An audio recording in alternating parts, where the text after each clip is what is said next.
Hi, we're Wallows. You're listening to 89 FM. The Radio Rock. So you guys are finally taking out the Come to Brazil thing of your to-do list. It was supposed to play here in Lollapalooza 2020, and unfortunately the pandemic came over, but we're so happy that you're finally doing this year. So how's the expectations? I will say expectations are a bit high after all the Come to Brazil hype. So, hopefully they're ready to bring it, because we are after all this time. But, we're our fans and music fans in general, they seem to be so passionate and dedicated. And so we are aware that we've never been there. So we'll make sure that we cover all the bases, all the different eras and projects and things like that. Because it seems like people have been wanting to see us there for a long time. So we just want to come and have a great time. Hopefully a lot of people come have a good time with us. We're excited. I'm excited. I was really upset when it got canceled a few years ago. So, I'm excited to see Brazil, experience the fans. One of the greatest football teams in the world is the Brazilian team. So, there's a lot to look forward to. Yeah, I agree. I can't wait to see everyone, and the hype is real for sure. And you guys mentioned a lot of bands that inspired you guys. That's Arctic Monkeys, Strokes. Have you ever met someone in real life and just couldn't believe that the person was in front of you? Like, wow, is this really happening? I don't want to put you on the spot, Braden, but weren't you in a bar wearing an Arctic Monkey shirt, and then Alex Turner walks into the bar or something? Well, yeah, I was in a bar, and Alex Turner and Matt Helders were both there, and I was wearing an Arctic Monkey shirt, and I was like, oh my God, this is so hilarious. But there's also a really funny video of me walking by Alex Turner and Albert Hammond Jr. talking.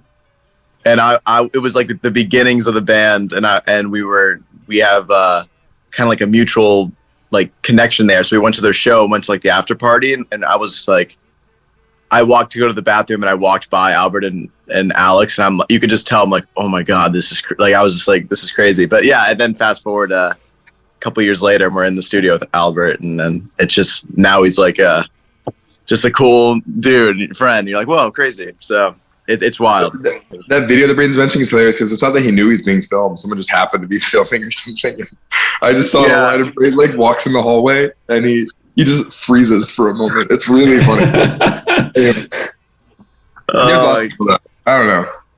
It's in LA, you just kind of bump into people. You know what I mean? It just kind of happens. So Wallows debuted in 2017, and you guys caught the public eye really soon, I would say, for bands. How was the process of just receiving this attention and just dealing with the stuff? Great question. Anybody have any initial thoughts you want to spit out or no? Gosh, it's funny that 2017 is when we first put out music, and it's coming up on 6 years since we put out Pleaser, which is really insane.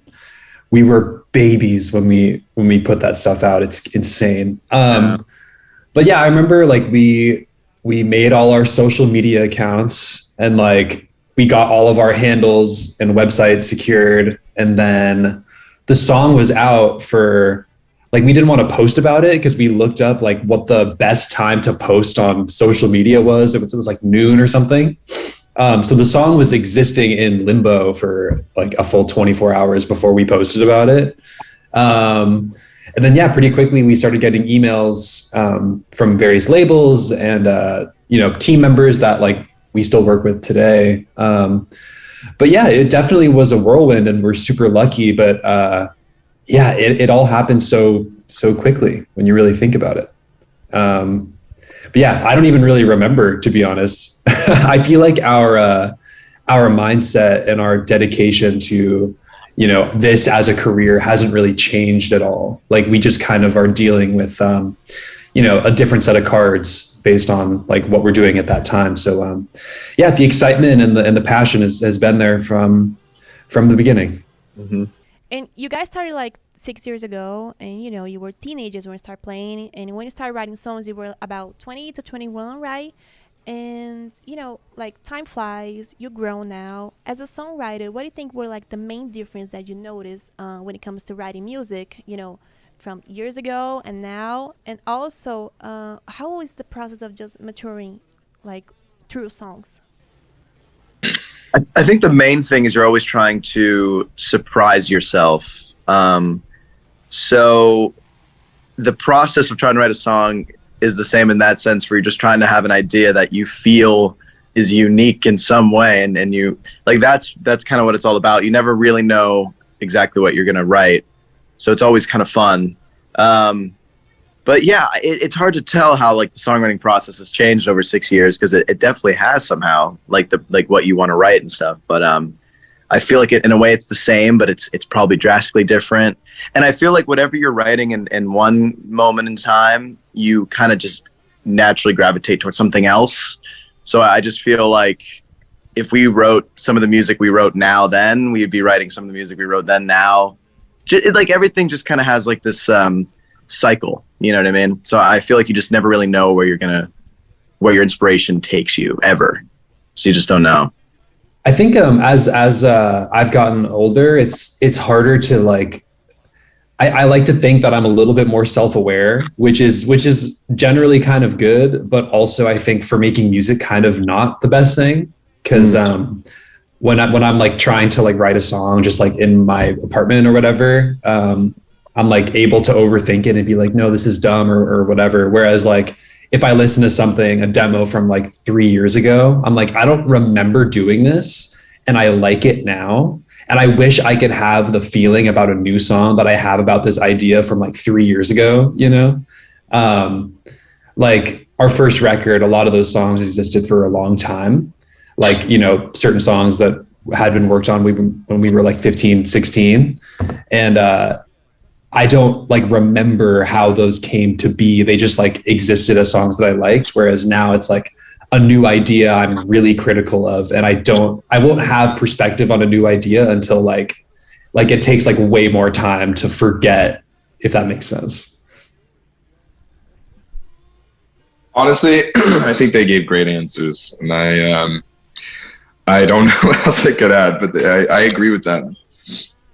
Cole, actually, that's a really good point. You said that, and I was like, oh, that you're putting it perfectly. And one thing that's very unique is the band's name. Like, where the idea came from?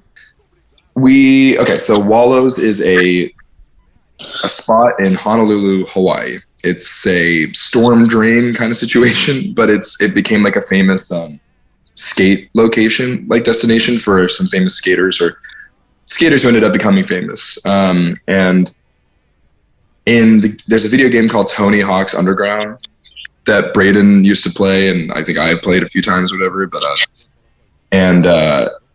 Braden brought it to our attention that there is a spot. There's like a map called Hawaii in that game, and one of the spots you go is Wallows. And he's like, "Oh, it could be like when we were younger, like it could be like an album name one day or something." Mm.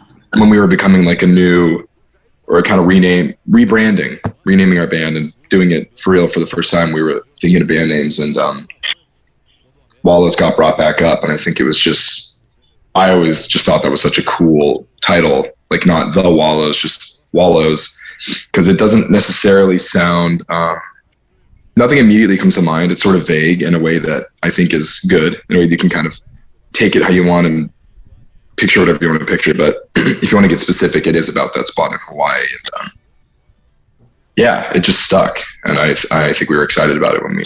And I know the album and the tour name is Tell Me That It's Over, and I didn't want to make a pun out of it, but I feel like I have to, and I will.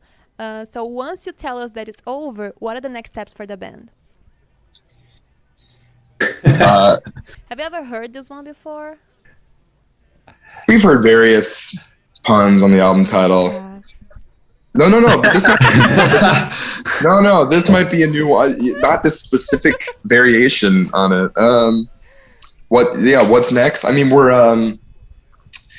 I thought about that. I'm like, it's funny. We're about the Tell Me That It's Over tour is about to be over. But it is. And then what's next is we're going to start working on new music and getting that ready as fast as we can so we can start putting out some new music as soon as we can. That's the real goal. We're kind of already actively prepping and getting ready for that. So that's where we're at now. It feels good to be creative again. Like we've done so much touring for the past year and a lot of writing as well, but like actually thinking about making music again is fun, really inspiring and exciting at the moment. So I think we're ready to do it again. Thank you guys for your time. I can't wait to see you in Brazil, and I know that once you're here, you're gonna be the one that is not gonna want it to be over. Trust me.